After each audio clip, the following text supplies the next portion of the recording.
Assalamualaikum warahmatullahi wabarakatuh.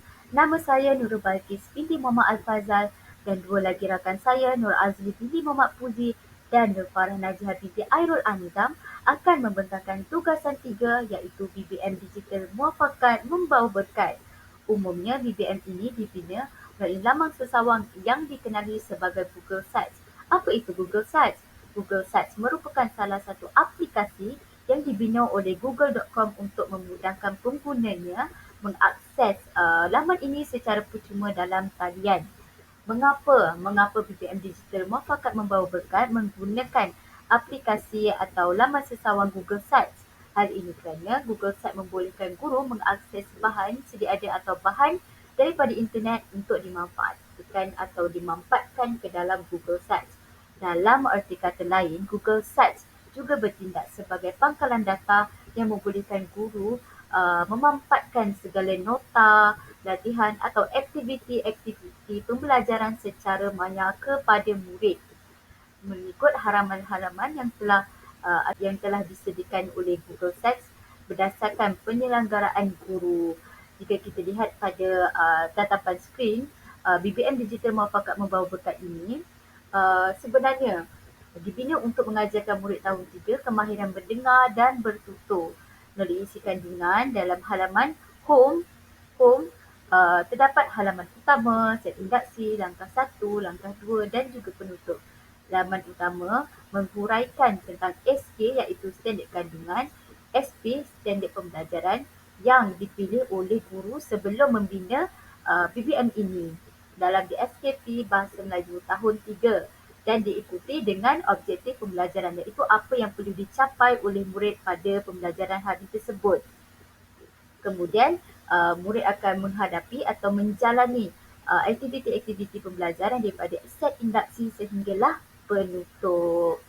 Jadi melalui Google Sites ini dia akan memudahkan murid untuk menekan mana satu aktiviti yang sedang dijalankan oleh guru. Contohnya, jika guru sedang mengajarkan set induksi, jadi murid hanya perlu menekan set induksi. Jika guru sedang mengajarkan murid langkah 3, maka murid akan menekan langkah 3 di bahagian home dan paparan skrin akan menunjukkan home atau halaman langkah 3 tersebut.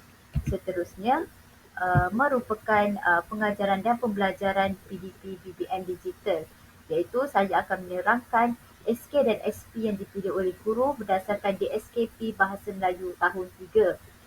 SK tersebut ialah 1.1 iaitu mendengar dan memberikan respon. SP iaitu standard pembelajaran 1.1.2 mendengar, mentafsir dan memberikan respon terhadap soalan bertumpu dan juga soalan bercapah. Apa itu soalan bertumpu? Soalan bertumpu merupakan soalan yang menggerakkan murid untuk menjawab secara objektif. Sebagai contoh, adakah uh, adakah muafakat membawa berkat ini bagus? Murid akan perlu menjawab ya atau tidak. Jika jawapan adalah lari ataupun tidak mengikut spesifikasi jawapan yang dikehendaki, maka jawapan tersebut adalah salah. Jadi soalan bercapah pula merupakan soalan yang menggerakkan atau menuntut murid untuk berfikir secara kreatif kerana ia bersifat subjektif, iaitu murid perlu memberi jawapan secara logik, menyatakan sebab dan juga bersifat rasional melalui aktiviti berkomunikasi untuk menggalakkan kemahiran mendengar dan bertutur murid. Itu sahaja daripada saya. Terima kasih. Bismillahirrahmanirrahim. Assalamualaikum dan selamat sejahtera. Nama saya Nur Azlin binti Muhammad Uzi. Jadi saya akan meneruskan pembentangan pada hari ini iaitu berkenaan objektif pengajaran dan pembelajaran bahasa Melayu berdasarkan BBM digital yang telah dibina iaitu BBM Muafakat Membawa Berkat. Pada akhir proses pembelajaran, murid dapat mendengar dan memberikan respon dalam sesi soal jawab bersama guru. Seterusnya ialah murid dapat mendengar dan memberikan respon terhadap sesi perbincangan dan pembentangan. Menerusi slide ini dapat dilihat dengan jelas bahawa aktiviti yang diberikan penekanan ialah maklum balas, jawapan dan respon yang diberikan oleh murid-murid dalam aktiviti pembelajaran melalui tayangan video, aktiviti perbincangan, pembentangan dan gallery walk. Jadi aktiviti ini menumpukan jawapan yang diberikan oleh murid melalui sesi soal jawab bersama guru. Seterusnya ialah pendekatan strategi, kaedah dan teknik yang diaplikasikan dalam proses pembelajaran. Pertama sekali ialah pendekatan induktif. Secara umumnya, pendekatan ini ialah aktiviti mengumpul dan mentafsir maklumat kepada membentuk kesimpulan dan generalisasi. Sebagai contoh, guru akan memberikan contoh-contoh yang spesifik, relevan dan bersesuaian kepada yang lebih umum bagi memudahkan murid-murid untuk memahami isi pelajaran yang disampaikan secara berperingkat. Jadi guru perlu membimbing murid melalui sesi soal jawab kepada konsep yang akan disampaikan. Contohnya ialah murid perlu mengamati dan memahami cerita kisah Sang Singa dan Si Tikus, kemudian sesi soal jawab bagi membentuk satu kesimpulan. Aktiviti ini dapat dilihat pada langkah yang pertama. Contohnya, guru akan mengutarakan soalan kepada murid-murid. Apa yang kamu peroleh daripada video berkenaan? Jadi jangkaan jawapan yang diberikan ialah kita perlu membantu orang lain yang berada dalam kesusahan. Jadi jelaslah bahawa pendekatan induktif ini dapat dilihat melalui tayangan video yang diberikan oleh guru supaya murid-murid dapat memahami konsep yang disampaikan dengan sempurna. Seterusnya ialah strategi berpusatkan murid. Strategi ini ialah memerlukan murid bergerak secara aktif dalam proses pembelajaran. Jadi guru bertugas sebagai fasilitator atau pembimbing dalam proses PDP.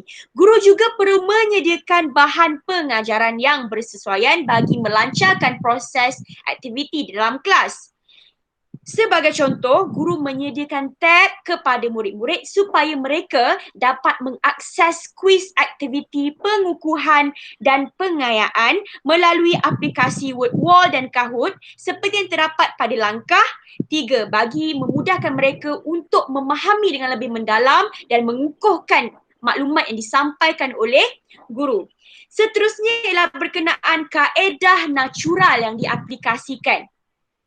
Kaedah ini ialah penguasaan bahasa berlaku apabila pendengar memahami mesej yang disampaikan oleh penutur. Dalam konteks pembelajaran pada hari ini ialah antara guru dan murid-murid. Kemahiran yang diberikan tumpuan ialah kemahiran komunikasi.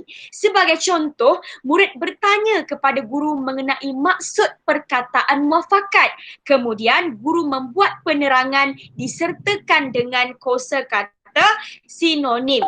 Sebagai contoh pada set induksi, murid tidak memahami apakah maksud muafakat, apakah maksud kemasyarakatan dan sebagainya. Jadi guru akan membuat penerangan dengan lebih lanjut disertakan dengan kosakata sinonim supaya murid dapat memahami apa yang dipelajari pada hari berkenaan.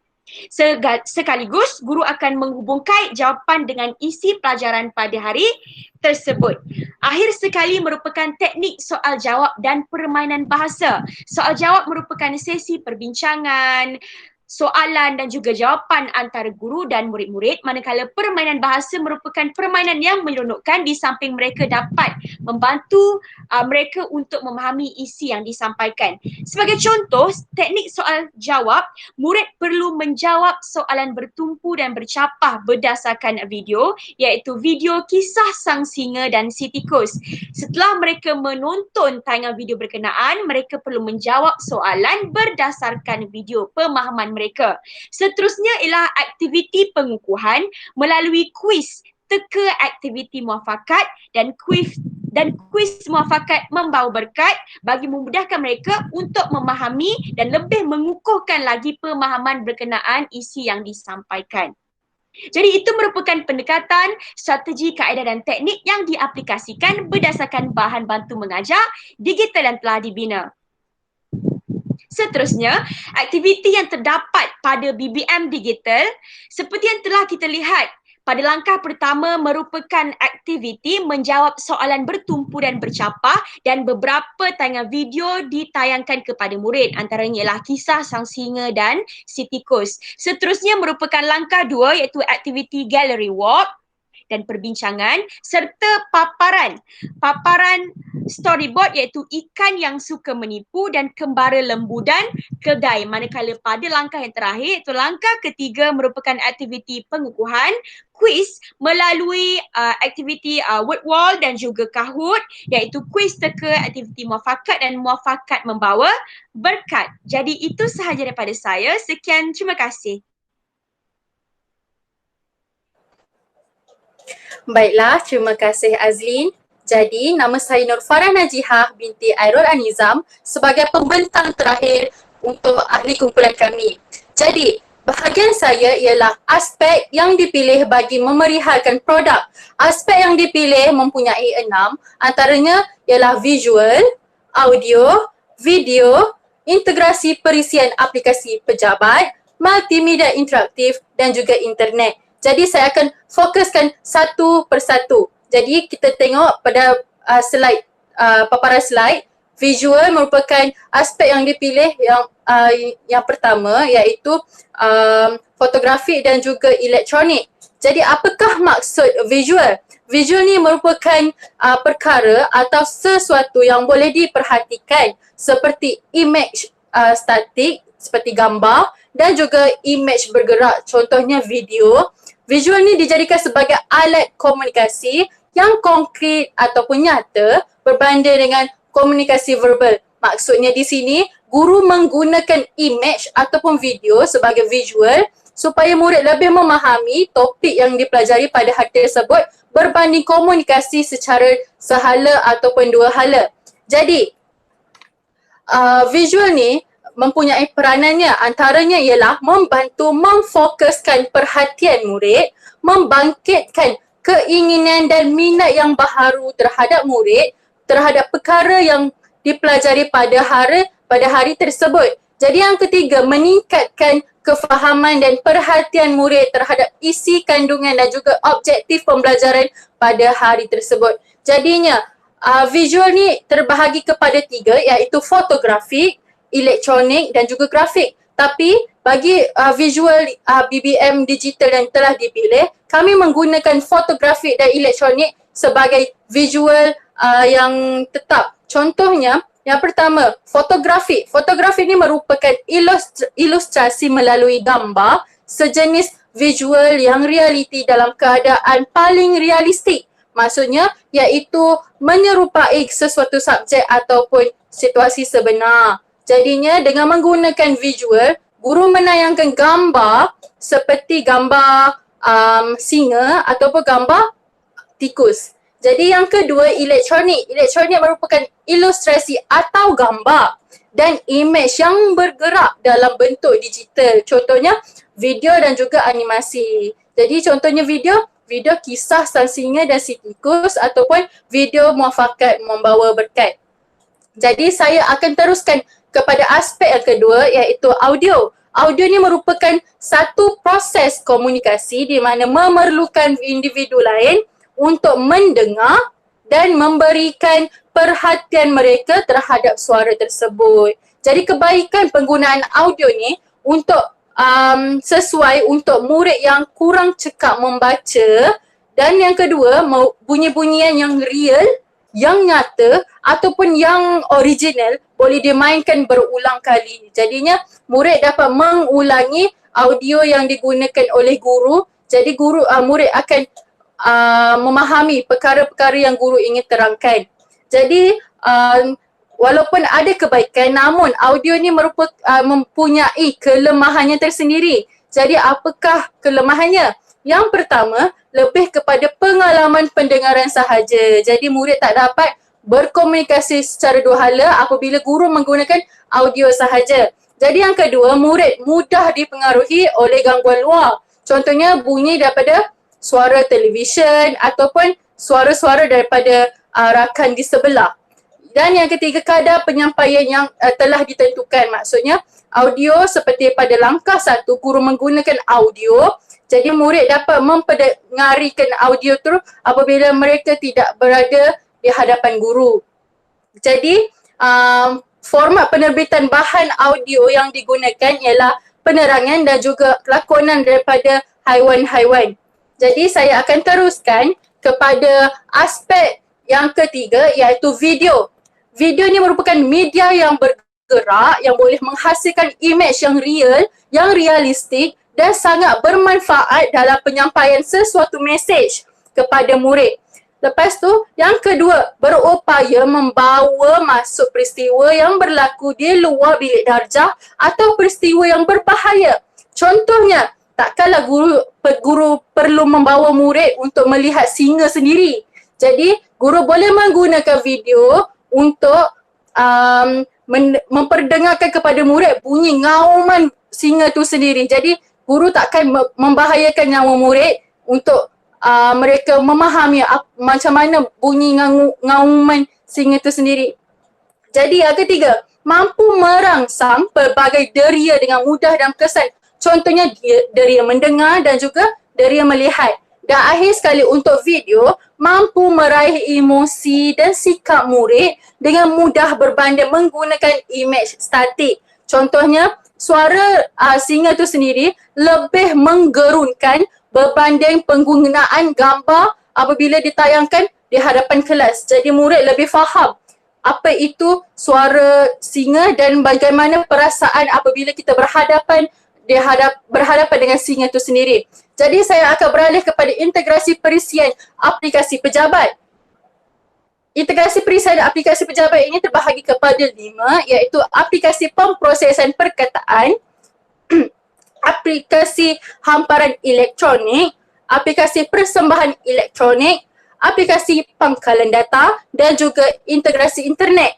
Jadi kita akan fokus satu persatu. Aplikasi hamparan elektronik digunakan oleh guru dan murid untuk merekod dan menyusun serta menganalisis sesuatu perkara. Jadi berdasarkan BBM digital yang telah dilakukan, kami telah menggunakan Google Form sebagai integrasi perisian aplikasi pejabat di bawah aplikasi hamparan elektronik. Dan yang kedua, aplikasi persembahan elektronik ni dapat membantu guru untuk mengukur dan meningkatkan keberkesanan pengajarannya melalui aplikasi yang mempunyai pelbagai fungsi seperti teks, grafik, corak animasi, audio, video, slide persembahan, nota latihan dan kuis. Jadi guru boleh menggunakan kesemuanya dalam satu aplikasi. Jadi kami telah menggunakan aplikasi Google Sites sebagai bahan bantu mengajar digital. Jadi saya akan beralih kepada multimedia interaktif. Multimedia interaktif ni ialah gabungan teks perkataan atau ayat, audio, animasi, grafik dan video dengan menggunakan komputer sebagai alat kawalan persembahan untuk menghasilkan persembahan maklumat yang lebih menarik dan interaktif.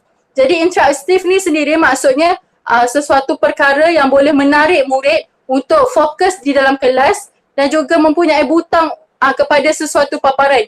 Jadi multimedia interaktif yang digunakan ialah word wall dan juga Kahoot, merupakan permainan sebagai aktiviti pengayaan kepada murid. Dan akhir sekali saya ingin menerangkan aspek yang dipilih iaitu internet. Internet ni digunakan semasa langkah pertama dan juga langkah ketiga yang memerlukan murid atau guru membuka video kisah Sang Singa dan si Tikus, kuis word wall, video muafakat membawa berkat dan kuis Kahoot sebagai aktiviti pengayaan. Jadi penggunaan pada langkah pertama dan langkah ketiga memerlukan sepenuhnya internet. Sekian sahaja daripada saya, pembentang terakhir. Assalamualaikum.